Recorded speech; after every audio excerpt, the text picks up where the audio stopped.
Lecture में हमने किया था ऊपर वाला थ्योरम किया था। अब हमारे पास है आज के लेक्चर में क्लोज्ड स्फीयर। पहले हमने किए थे ओपन स्फीयर। ओपन स्फीयर में हमारे पास क्या डेफिनेशन होती थी?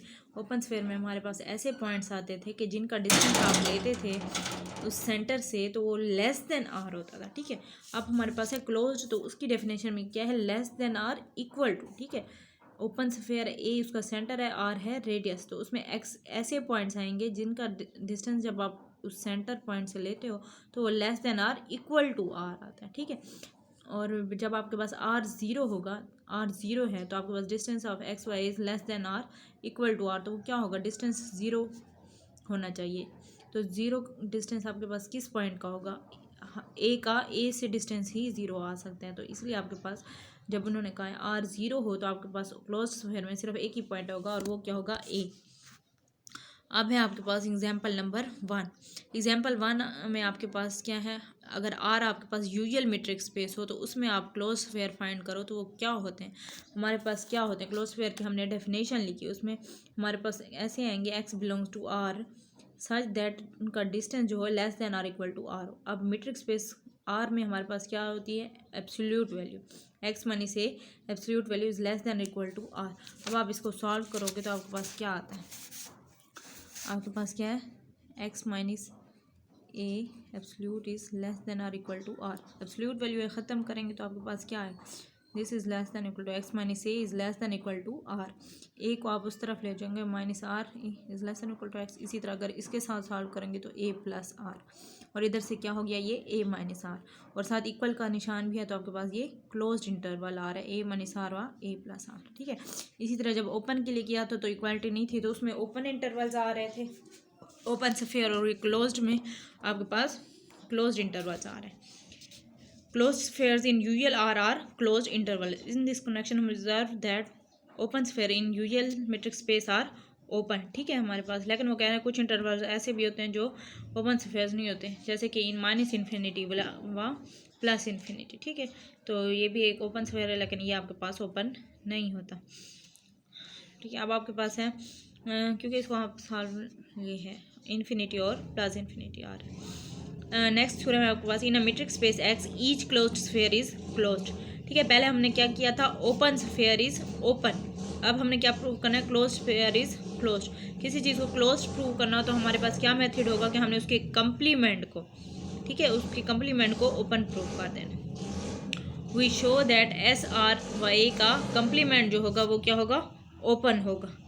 अब इसके लिए हमने क्या किया? ओपन कैसे प्रूव करते हैं? पीछे आप सारे थ्योरम्स करते हैं। किसी चीज़ को ओपन प्रूव करना हो तो हमने क्या करना होता है कि इसका जो सेंटर पॉइंट, इसका जो पॉइंट है वो किसी ओपन स्फीयर में कंटेन करता है और वो ओपन स्फीयर फर्दर इस सेट में कंटेन करता है। Let X belongs to S R व ए का कंप्लीमेंट देन डी एक्स व A is greater than R. क्यों? एक्स इसके कंप्लीमेंट में है। ठीक है, और ये क्लोज स्फीयर की डेफिनेशन क्या थी? Less than R equal to R. अब क्योंकि ये इसके कंप्लीमेंट में है तो हमारे पास ये क्या आएगा? इसका डिस्टेंस ग्रेटर देन आर आ। अब हमने ये खुद से R1 की वैल्यू ले ली, अपने प्रूव किया। डी एक्स व ए में से हम R माइनस करें तो उसको हमने R1 का नाम दे दिया। ठीक है, अब हमने क्या प्रूव कराना है? अब हमने यही प्रूव कराना है इसको ओपन प्रूव कराने के लिए कि हमारे पास एक जो ओपन स्फीयर है वो इसमें कंटेन करता है। ठीक है, अब हमने क्या किया? इसका एक पॉइंट ले रहे हैं वो इसमें बिलोंग करवा देंगे। Let Y belongs to S R one व एक्स। जब वाई इस सेट में बिलोंग करते हैं तो इसका मतलब क्या आ गया? डी वाई व X is less than R one. ठीक है, ये ओपन स्फीयर है ना, तो ओपन स्फीयर की डेफिनेशन क्या होती है? इस वाई का डिस्टेंस इस सेंटर से ले तो वो लेस देन आर आएगा। ठीक है, अब हमने इनइक्वालिटी यूज़ की, ट्राइंगल इनइक्वालिटी, मैट्रिक्स स्पेस की जो प्रॉपर्टी थी, D A Y X is less than equal to D A Y plus D Y X. बीच में ये हमने वाई इंट्रोड्यूस कराया है। ठीक है, ये आ गया आपके पास। अब देखें डी ए वाई एक्स का क्या थी वैल्यू? यहाँ थी हमारे पास D X Y, A Y X या एक्स वाई सेम होते हैं, आपने पढ़ चुके हैं आप मैट्रिक्स स्पेस की प्रॉपर्टीज़ में। D X Y is equal to D Y Y X. ठीक है, तो यहाँ एक्स वाई की वैल्यू क्या हो जाएगी? आर को इधर ले जाएं तो आर प्लस आर वन, तो वही हमने इसमें वैल्यू पुट की, R plus R one. This is less than equal to D A Y आ गया plus D Y X less than R one था ना आपके पास। ठीक है, तो इसकी जगह हमने क्या लिखा? आर वन लिखा, ये आ गया आपके पास। ठीक है, अब आर वन दोनों साइडों से कैंसिल हो गया। डी ए वाई लिखे या वाई ए वाई क्या आ गया? Greater than equal to R. ठीक है, greater than R equal to R आ गया तो आपके पास क्या आ गया, लेस देन आर होता तो ओपन स्फीयर में बिलोंग करता है। अब greater than equal to R आ गया तो मतलब ये उसके कंप्लीमेंट में बिलोंग करता है, Y belong to S R A Y का कंप्लीमेंट। तो इससे हमारे पास क्या आ गया कि वाई इसका एलिमेंट था और इसमें चला गया, तो इसका मतलब वो ओपन स्फीयर जो है आपके पास इस कंप्लीमेंट में कंटेन करता है।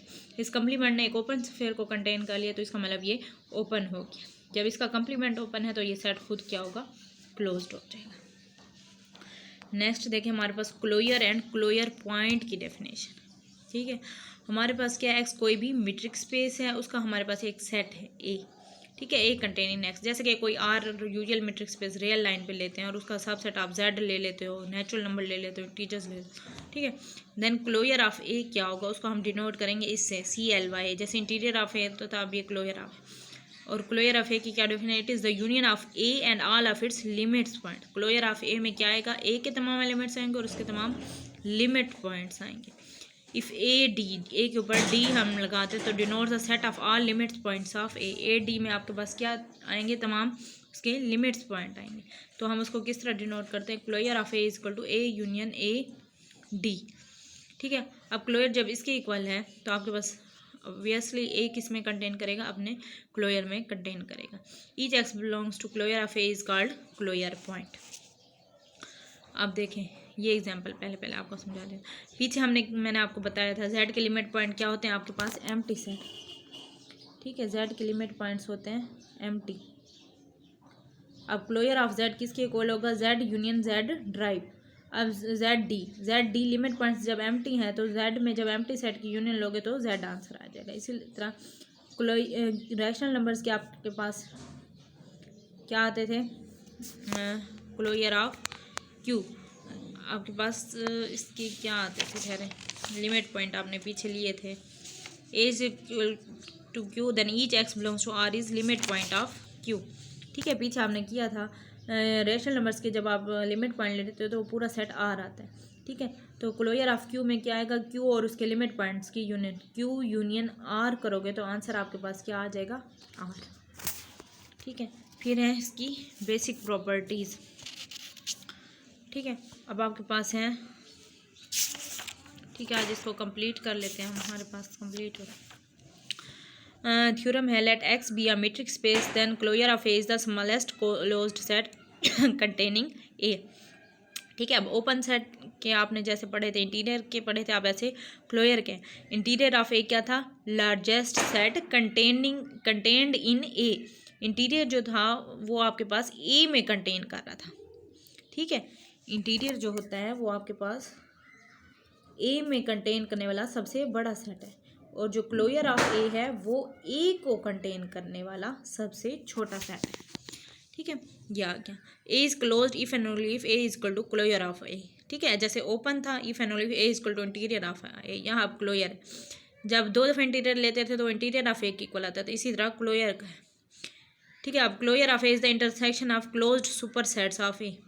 के जो ए को कंटेन वाले जो भी क्लोज्ड सुपर सेट्स होंगे उनका इंटरसेक्शन ले तो क्लोजर ऑफ ए है। ठीक है, फिर A contain in B implies closure of A contain in closure of B. इनका यूनियन ले तो वो closure of A union B के इक्वल है, इंटरसेक्शन इसका इसमें कंटेन करता है। ठीक है, ये आपके पास प्रॉपर्टीज़ है। अब हमारे पास यहाँ जो प्रूव हो रहा है वो नेक्स्ट वाली 5 से हो रहा है। ठीक है, स्टार्ट वाले हम एंड में करेंगे अगर टाइम हुआ तो, अदरवाइज आपने नहीं करने। ठीक है, या आप खुद भी ट्राई कर सकते हैं। फिलहाल है हमारे पास क्वेश्चन नंबर 5। देखें, अब since A contain in B, हमने क्या अप्लाइज करना है, हमने ये प्रूव करना है, ए अगर बी में कंटेन करेगा तो क्लोजर ऑफ ए भी क्लोजर ऑफ बी में कंटेन करेगा। अब देखें हमारे पास ए कर रहा है बी में कंटेन, और बी किस में कंटेन करेगा, अपने क्लोजर ऑफ बी में। क्यों कंटेन करेगा क्लोजर ऑफ बी में, अभी हमने पढ़ा था कि closure of A is smallest close set containing A को कंटेन करने वाला वो स्मॉलेस्ट क्लोज सेट है। इसी तरह बी जो होगा वो अपने क्लोजर में कंटेन करेगा। तो यहाँ से हमारे पास ये रिजल्ट आया, कहाँ से, 1 से। ठीक है, this shows that closure of B is the close super set of A. जब ए कंटेन कर रहा है बी कंटेन कर रहा है क्लोजर ऑफ बी में, इसी तरह ए किस में कंटेन कर रहा है, क्लोजर ऑफ बी में। But closure of A is the smallest closed super set of A, therefore closure of A contain in closure. ये देखिए हमने कहा ए कंटेन करता है बी में और बी कंटेन करता है अपने क्लोयर में, ठीक है। इसी तरह यहाँ से हमारे पास क्या आ गया कि ए किस में कंटेन कर गया, क्लोयर ऑफ बी में।